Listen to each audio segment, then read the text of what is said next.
تو تفاضل جائز ہے اور تاخیر حرام ہے، یعنی دونوں کو مجلس عقد میں ہی دینا ضروری ہے۔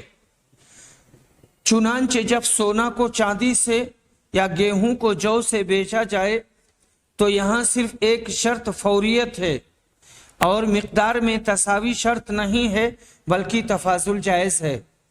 اور ریٹ کے سلسلے میں جیسے دوسرے اشیاء کی خرید و فروخت میں بائع مشتری کی رضامندی کا اعتبار ہوتا ہے، کسی اور کا نہیں، اسی طرح یہاں بھی طرفین کی رضامندی کا اعتبار ہوگا، بینک کے نرخ اور ریٹ کا نہیں۔ محدث کبیر علامہ عبید اللہ مبارک پوری رحمہ اللہ اسی سے ملتے جلتے ایک سوال کے جواب میں لکھتے ہیں، بینک کے مقررہ نرخ اور بھاؤ کے خلاف قرض لینے والے اور اس کو قرض دینے والے آپس کی رضامندی سے جو بھاؤ بھی طے کر لیں اس میں میرے نزدیک کوئی قباحت شرعی معلوم نہیں ہوتی۔ مذکورہ لین دین اور تبادلہ کی مبینہ صورت کے عدم جواز یا اس کے جواز میں شک و شبہ کرنے کی کوئی بنیاد موجود نہیں ہے، جبکہ شرعاً پبلک اپنے باہمی لین دین میں بینک کے نرخ اور بھاؤ کے تابع نہیں ہے۔ مجلہ الفلاح صفحہ نمبر 104 جون تا ستمبر 1994 عیسوی۔ اس سے معلوم ہوا کہ مذکورہ بالا شروط کے ساتھ یہ تبادلہ یا بیع و شراء جائز ہے۔ سائل پوچھتا ہے، غیر مسلم بینک سے سود لینا یا ایسے بینک سے سود لینا جس میں غیر مسلموں کے ساتھ مسلم بھی حصے دار ہو، از روئے شرع کیا حکم رکھتا ہے؟ مدلل جواب عنایت کریں۔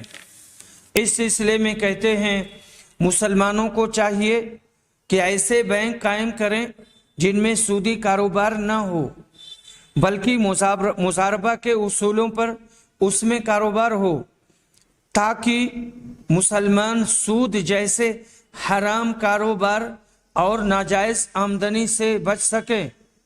شریعت اسلامیہ میں سود قطعاً حرام ہے، اس پر سخت وعید آئی ہے اور کسی بھی صورت میں سود لینا جائز نہیں ہے، خواہ یہ سود کسی غیر مسلم بینک سے لے یا مسلمان کے بینک سے یا ایسے بینک سے جن میں دونوں حصہ دار ہوں۔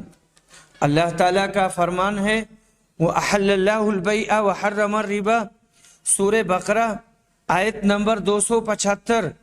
اللہ نے تجارت کو حلال اور سود کو حرام قرار دیا ہے۔ دوسری جگہ فرمایا، الَّذِينَ يَأْكُلُونَ الرِّبَا لَا يَقُومُونَ إِلَّا كَمَا يَقُومُ الَّذِي يَتَخَبَّطُهُ الشَّيْطَانُ مِنَ الْمَسِّ، سورہ بقرہ آیت نمبر 275۔ جو لوگ سود کھاتے ہیں قیامت کے دن قبر سے وہ نہیں اٹھیں گے مگر اس شخص کی طرح جس کو شیطان نے لگ کر چھو کر پاگل بنا دیا ہو۔ اور حدیث میں ہے، لعن رسول اللہ صلی اللہ علیہ وسلم آکل الربا و موکلہ، صحیح مسلم جلد نمبر 11 صفحہ نمبر 26۔ سود کھانے والے اور کھلانے والے دونوں پر رسول اللہ صلی اللہ علیہ وسلم نے لعنت بھیجی ہے۔ ان تمام نصوص شرعیہ میں سود کی حرمت عام اور مطلق ہے، اور غیر مسلم کے بینک اور مسلمان کے بینک کے سود میں کوئی فرق نہیں ہے، اس لیے سود مطلقاً حرام ہے، خواہ کسی بھی شخص یا ادارہ یا بینک سے لیں۔ سائل پوچھتا ہے، کیا تجارتی قرضوں پر سود اور ذاتی ضروریات کے لیے لیے گئے قرضوں پر سود میں فرق ہے؟ بعض حضرات تجارتی قرضوں پر سود جائز اور دوسرے کو ناجائز کہتے ہیں۔ اس کے بارے میں فرماتے ہیں، صحیح بات یہ ہے کہ دونوں قرضوں کے سود میں کوئی فرق نہیں ہے۔ جیسے کسی ذاتی ضرورت کے لیے قرض پر سود دینا حرام ہے، اسی طرح تجارتی قرضوں پر سود لینا دینا بھی ناجائز ہے۔ آیت کریمہ وَأَحَلَّ اللَّهُ الْبَيْعَ وَحَرَّمَ الرِّبَا، اللہ نے تجارت کو حلال قرار دیا ہے اور سود کو حرام۔ اس میں الربا عام ہے، الربا یعنی سود، اور دونوں قسم کے قرضوں کے سود کو شامل ہے، بلکہ بیع کی تحلیل کے مقابلے میں سود کی حرمت کے بیان سے یہ اشارہ ملتا ہے کہ یہ تجارتی سود ہی مراد ہے۔ عہد نبوی میں تجارتی سود موجود تھا، اور حضرت عباس اور خالد بن ولید کے جس سود کی حرمت کا تذکرہ احادیث میں ہے وہ تجارتی سود ہی تھا۔ اس سے واضح طور سے یہ ثابت ہوا کہ سود کی حرمت اس کی دونوں قسموں کو شامل ہے، اور تجارتی سود کو مستثنی قرار دینا درست نہیں ہے۔ یہاں پر سائل سوال کرتا ہے کہ میں پونا میں ایک کمپنی میں نوکری کرتا ہوں، میرے پاس ذاتی مکان یا فلیٹ نہیں ہے، اس واسطے فیملی کے ساتھ رہنے کے لیے تقریباً 7,000 روپے ماہانہ کرایہ پر مکان لے کر رہتا ہوں۔ میری تنخواہ سے انکم ٹیکس بھی کٹ رہا ہے، نیز ہر 11 مہینے پر مکان تبدیل کرنا پڑتا ہے، جس کی وجہ سے مناسب نئے مکان کی تلاشی، پھر سارے سامان کے ڈھونے کے اخراجات اور نئے گھر میں سیٹنگ وغیرہ کی پریشانیاں الگ ہیں۔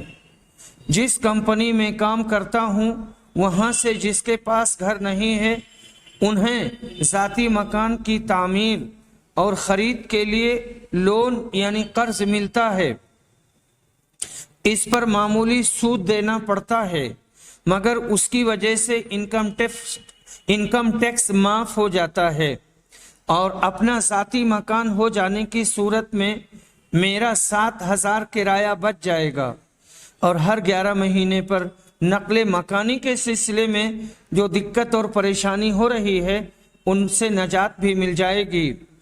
قرض کی رقم تھوڑا تھوڑا کر کے ہر ماہ تنخواہ سے وضع ہوتی رہے گی، اور مجھے کوئی خاص پریشانی نہیں ہوگی۔ ایسی صورت میں کیا کمپنی سے قرض لینے کی میرے لیے گنجائش ہے؟ اتنا لمبا سائل کا سوال ہے۔ کہتے ہیں بلا شبہ جیسے سود لینا حرام ہے اسی طرح سود دینا بھی حرام ہے، اس واسطے جہاں تک ہو سکے سودی قرض لینے سے بچنا چاہیے۔